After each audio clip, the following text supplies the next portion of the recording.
welcome back. Today I'm going to be showing you how you can create mock-up designs, realistic mock-up designs in Corel Draw. We are using this example, something like this. So we're going to try to achieve something like this, like what we have on the shirt. Right, so you can see that's baby. Initially we did not have that design. It's just this image, right? And then we managed to place that mock-up onto the shirt, right? And you can see how realistic it looks and feels.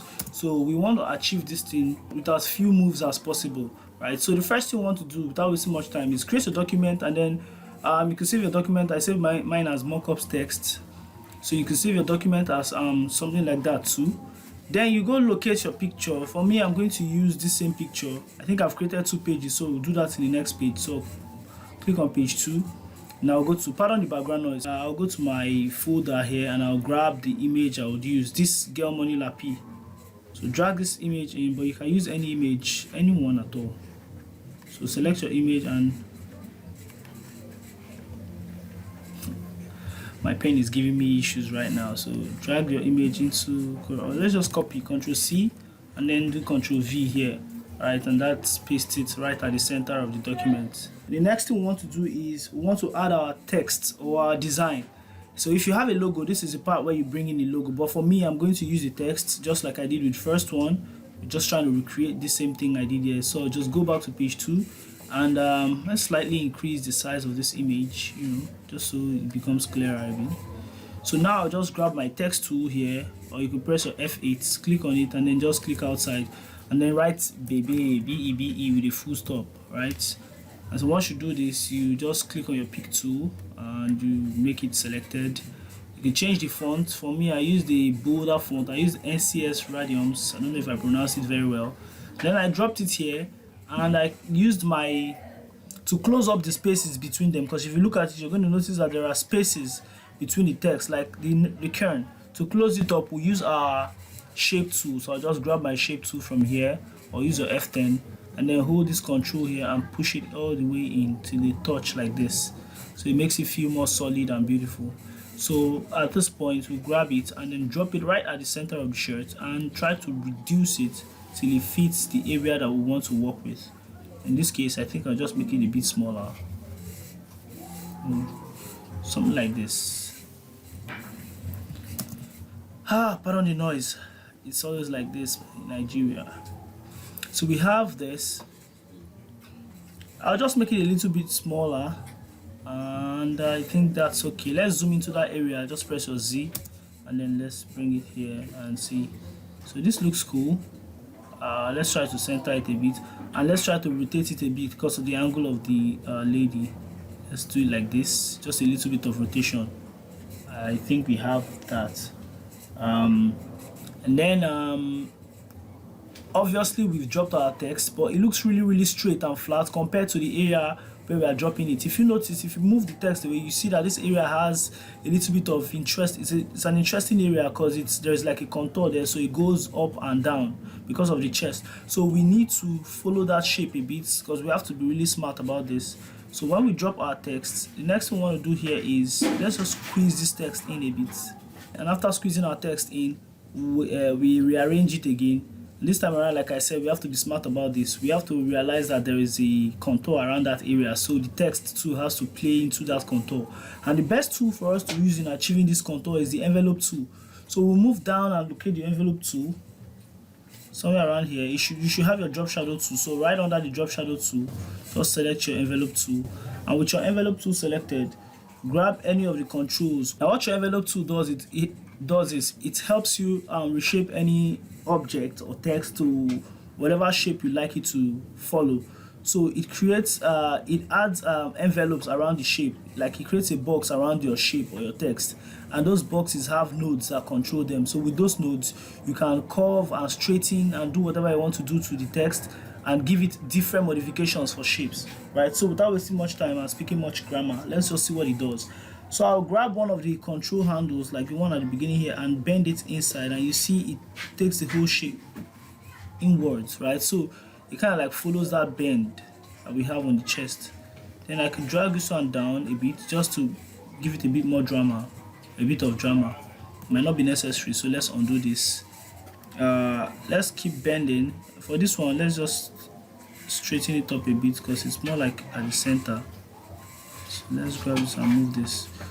And then the one at the bottom here, let's bend it out a bit. So you bend this side, you bend the other side, the side of the E, you try to adjust it to match to, you know, do something really nice with it. And I don't think it's really necessary to bend it all the way, so maybe we just bring this out too, you know, and then something like this.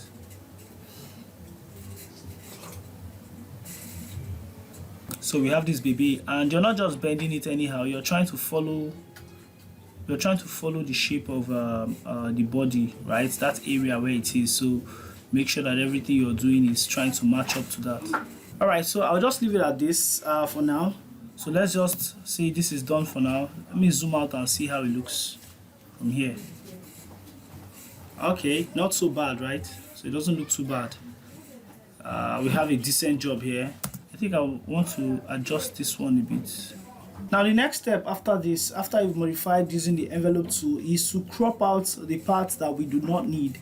In this case, it's very important we do that. But if you're using a picture that doesn't have anything blocking that area, then you don't need to crop. But here we have a laptop, so we kind of like need to mask it out. So we're going to have to cut out those areas on the text.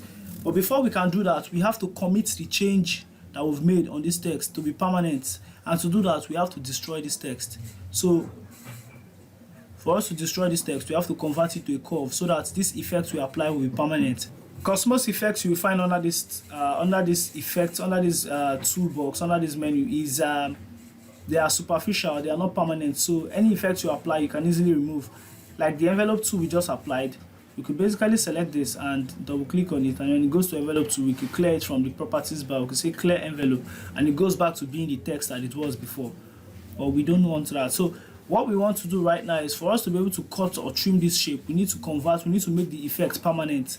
And for us to make it permanent, we need to destroy this text entirely. So for us to do that, we press Ctrl Q, or we go to our object menu. Under object menu, we come down, we see convert to curves. Ctrl Q, we do that. So we are converting the text right now to a curve. So this is just a pure vector shape. It's no longer recognized as a text anymore. As you can see in the properties bar, there is no text property attached to it anymore. So this is just a regular shape. So the next thing we want to do is to cut out the area that intersects with the laptop. So we have to grab any of our drawing tools. In this case, I'm going to use the B-spline because it's quite easy to draw straight lines and curves with the B-spline. So I'll just go from somewhere here. I'll just draw a straight line.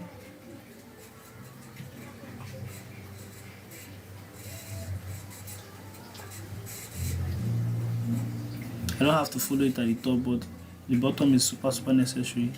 Now with this straight line drawn, let's make the outline thing and let's set it to a hairline.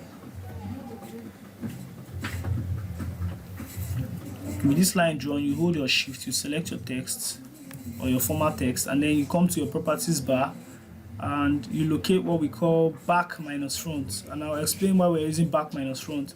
We're using back minus front because we want to keep the back shape, we want to subtract the front shape and everywhere that the front shape intersects. So we use back minus front, keep the back minus the front, right?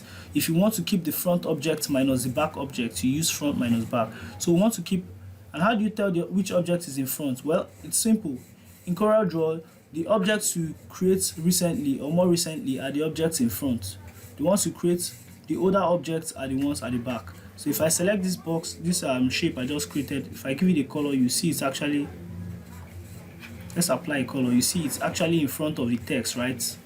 It's in front of the baby text, right? So select this, hold shift, select this, and then do back minus front. And then when you use back minus front, it takes away the front objects, the front areas, and the areas that it touches, right? So you can see we are left with this, right? So we select our text again and do a slight adjustment. I'll just grab this place and bend it up a little bit like that so that it lines up with the laptop properly.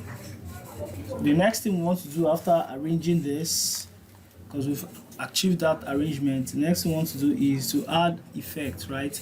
You can see that this is pure black, and on this shirt it's looking really, it's looking like a vector on a raster shirt, so it's not giving us that feel yet. What But I'll explain something here.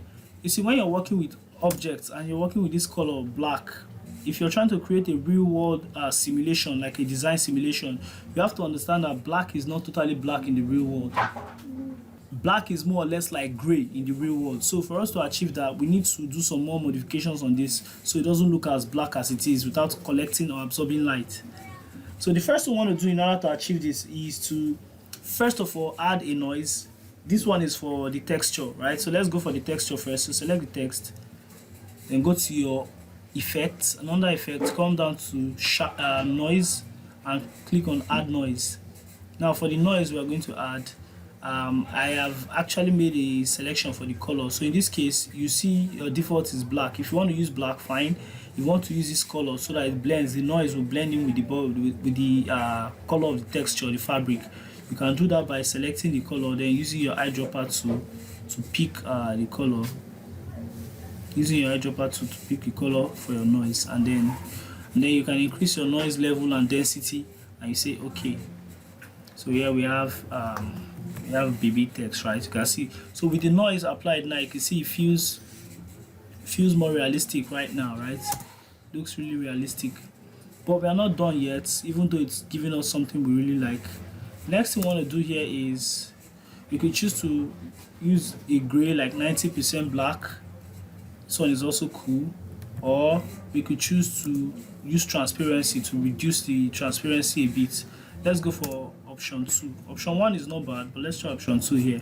So select your transparency tool, this checkerboard, and just reduce the transparency to like 10 and say okay. Now, after applying your transparency, you want to apply lighting effect on this, because right now it looks really cool. You can see right now the effect looks really cool. Both shirt and text are looking like they are actually part of the same fabric, but we need to like really make this whole thing make sense. And you can see from the shirt that there is a bit of bright lights at the top side of the shirt, and then a bit of medium lights at the bottom side of the shirt. So we want to simulate that on the text as well. So for us to achieve that, we need to create a shape again this time around. So let's select our B-spline again and just draw a shape around where we want to apply our light effect. In this case, I want it to be all like here. I don't want it to go all the way.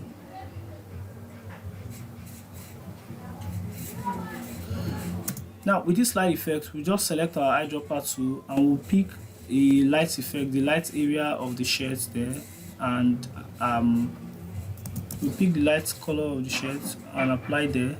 So on this shape, we remove the outline of the shape from the properties bar, and then what we'll do here is we'll go to transparency, and then we'll change the blend mode from normal to overlay. So if you do overlay, you're going to get something really shiny. It's not a problem, we are still on transparency. So we'll grab this thing we did, we'll click and drag out to create a fountain transparency, and then the black area should be at the top, so it will kill off the transparencies coming from the top. And the bottom area should have a little bit more transparency. It doesn't really matter at this point, you can do that, you can leave it, but it doesn't really matter. But make sure you have a little bit of transparency visible at the bottom area. So you can see the shirt, you can see that the upper areas are bluish and the bottom areas are blackish. Now the last thing you want to do is to blend this effect to make it look really seamless so they don't see the lines. So for us to do that, we have to commit this change first to make it permanent. So this transparency effect, in order to make it permanent, we have to go to effect and say flatten. So once you flatten the effect, it's now permanent. So the next thing we do is still go to effect and go to under effect, we go to blur, and under blur we go to Gaussian blur. And on Gaussian blur we can just increase the blur a little bit. I think that looks cool, and you say okay.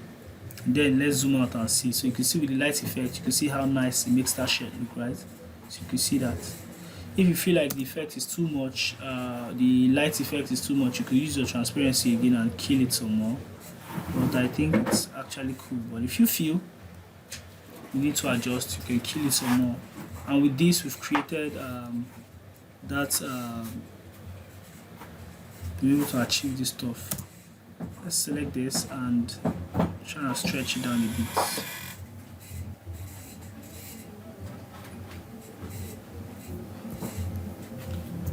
Right, and there you have it, baby on the shirt, right? And everything looks like it's part and parcel of the fabric, right?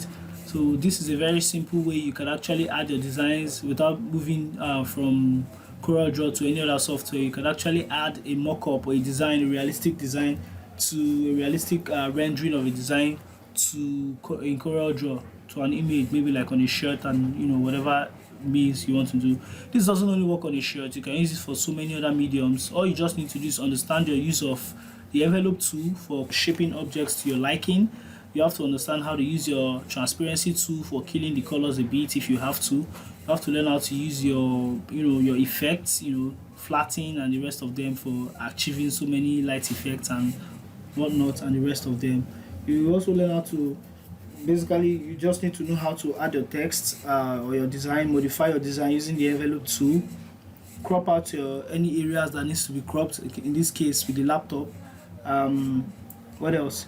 You could also add noise effects, to create that textured feeling, that raw feeling that takes it from the vector shape to to look more like a raster shape or raster object. And then you applying transparency, and then applying your lighting and doing your blending. So all these things are all the effects you have to apply in order to make your design look realistic on a shirt. So I think we have it with this one, right? So if you enjoyed this video, as usual, just drop a like, and you can leave a comment. I do enjoy the comments I've been seeing so far. It's really it gives me joy to know that a lot of people are watching this and they're actually feeling the videos and they're saying that it's helping them, and I feel more motivated to do more videos. So, and I'm also reaching out to you guys and say that if you have any requests as per the kind of video you want me to do, I am more than open to follow your comments very avidly. And if you tell me what kind of videos you want me to drop, I am going to take that into consideration. You might just see it as the next upload. So till the next time, let's keep coming back.